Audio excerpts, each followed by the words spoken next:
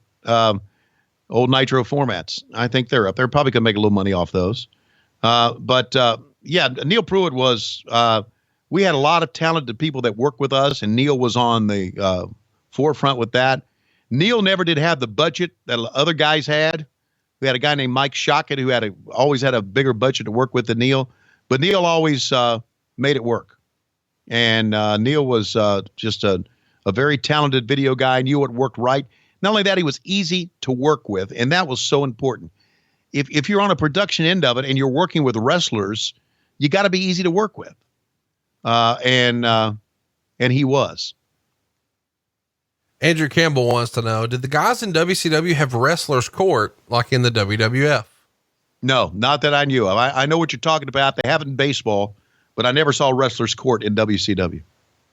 Dan wants to know, did you and Conrad bet anything over the Alabama-Georgia game? And where is the tattoo on his face going? # Roll Tide. Yeah, we did not bet anything at all. That's not true. We bet a tattoo and you owe me one. I don't remember that. Well, I have tape of it if you'd like to hear it. Yeah, let's have Matt. If Matt Kuhn is awake, let's have him put it in. Okay. Okay. So I was supposed to put a tattoo on my face. Yeah. It says Roll Tide. Bullshit. You remember that? No, you lying pizza. Fuck you. Wait. You're also the same guy who said he was going to Luke Gallows' tattoo store over in Conyers, Georgia. That I remember. That's the Painted Gypsy. And, you should go see him and ask for Luke personally, and he'll hook you up and give you a great deal. But you said you were going to get a tattoo, and I'm thinking we should do like Lois Rules. Yeah, that's fine. Are we going to put it like on your butt cheeks? No. Put it on my arm. Ugh. Put it on the place that's less painful. Wait, how do you know what's more painful? Because when I was young, the doctor used to give us a shot in the ass of penicillin, and it hurt a lot more than a shot in the shoulder. My ass is very sensitive. Sean wants to know, would you say if there were no Dusty Rhodes, there would be no Survivor Series or Royal Rumble? Now, to be clear, I know this is sort of backwards, but the Bunkhouse Stampede existed and the WWF created the Royal Rumble in response. And Starrcade existed and the WWF created the Survivor Series in response. This is kind of a fun question. In reverse, Dusty Rhodes is responsible for the Royal Rumble and Survivor Series, is he not? Well, I guess from that line of thinking, you would have to say yes, he would. Dusty's ideas certainly had Vince McMahon, rethinking, I'm sure, a lot of his stuff. But there is also probably a school of thought out there that Vince would have thought up this stuff anyway. But yeah, that's a good line of thinking. I'm going to go with that you are correct. Jeff wants to know, do you remember anything about Dusty's Midnight Rider vignettes? Where were they shot? Who did them, etc.? Yeah, Neil Pruitt did them. Where they were shot, I don't know. We talking about the ones for us or the ones in Florida? I don't know. I'm not a mind reader. I'm just fucking reading. All right. The ones for us were shot by Neil Pruitt. Where they were shot, I don't know. Mr. James wants to know, can you say, like Master P? And do you consider the Wolfpack theme one of WCW's best themes? Dun, dun, dun, dun, dun, dun, dun, dun, dun, dun, dun, dun, dun. It was certainly catchy, wasn't it? Dun, dun, dun, dun, dun, dun, dun, dun, dun. Yeah, I liked it. Back when Tony first broke in 83, this comes to us from Chris, was there anyone that he hated to be around or interview? Yeah. Did not like Jay Youngblood. Really? Yeah. Jay Youngblood was not. Everybody in that, what I call in the back there, everybody was very receptive to me. And I understand how they just threw me in there one day unannounced and was very nice to me. Jay Youngblood was the only guy who was like just an asshole to me. Can't explain it. Never explained it. Never could explain it. So, this is kind of a fun question. This comes from Joseph. What's the coolest piece of memorabilia you have from WCW and from the Braves? Well, I've got a Chipper Jones autographed baseball. I got a John Smoltz autographed baseball, Hall of Fame baseball. I guess when Chipper gets in the Hall of Fame, I'll have to redo that. I've got, I don't think I have anything left from WCW. Lois really gets on my ass about that. That she said, now with nostalgia being big, you should have held on to that stuff. And a lot of stuff I dumped. I mean, there's a lot of stuff ended up in Goodwill, a lot of shirts, a lot of T-shirts, things like that. I think Lois still may have some stuff. She may have kept some stuff, but Buddy wants to know who played RoboCop. It was a guy that the studio brought in, stuntman. David wants that to know. That knew how to do the uniform, David wants to know what was the worst gimmick in WCW.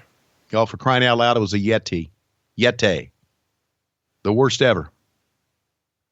Brad wants to know any memories of Jason Jett. No, didn't we do Greed? Yeah. And then when Jason Jett walked out, I remember thinking, who in the hell is this guy? I don't remember him at all. And I apologize. I apologize to that, but I didn't remember Jason Jett at all.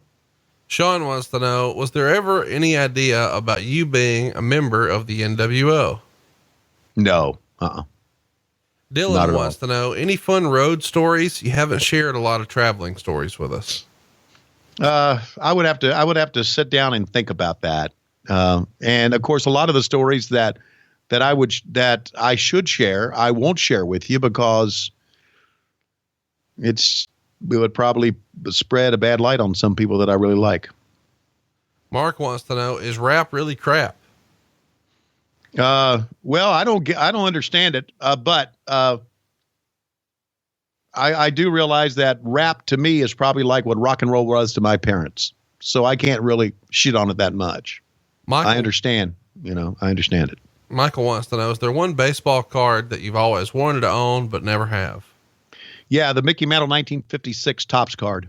That one.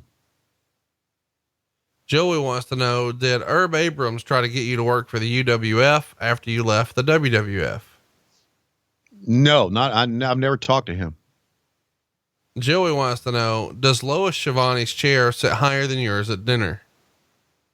Of course not. No one's does. Fuck, man. Joey wants to know, why didn't you go to North Korea in 95? Why didn't I go to North Korea? Yep. Well, first of all, I wasn't invited. Number two, I wouldn't have wanted to go. And I only found out about it after the fact. Sam wants to know, did you know right away that Sid was hurt? Of course, he's talking about the last pay-per-view or Sin. Yeah, of course I did. I mean, his leg flipped up the other way in the air. I mean, when it happened immediately, we all knew because it just broke off and moved unnaturally. James wants to know, when you moved back to Atlanta, how long did it take for you to find a house and move? We actually, Lois and I came to Atlanta twice while I was working with the WWF. And this was after I gave my notice, and we flew down to Atlanta twice, and Lois picked out the house. I didn't. It was all her. She based it on schools, and living conditions, and basically schools, the best schools that she could find that were public schools and not private schools. And it took about 2 trips down here. Last one. As far as you know, is there any WCW memorabilia left in the CNN Center? No, there's not. They erased us. Delete. Well, we have erased over an hour here on Q&A. We're going to be back next week to talk about the Bunkhouse Stampede. We're going to be doing it big for you next week, right here on Monday on What Happened When? But Tony, when I look at my clock, I can't help but think it's about that time.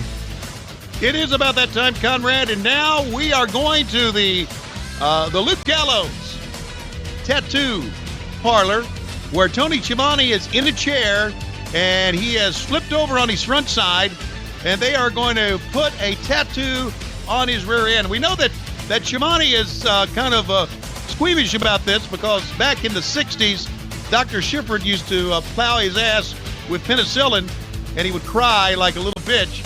So now he is, we don't understand why he's agreed to put a tattoo on his ass. But now, from talking to Luke, on his ass, it seems that they're going to put Conrad Can Kiss It. And we're out of time. See you next week on What Happened When Monday on the MLW Radio Network. Roll Tide.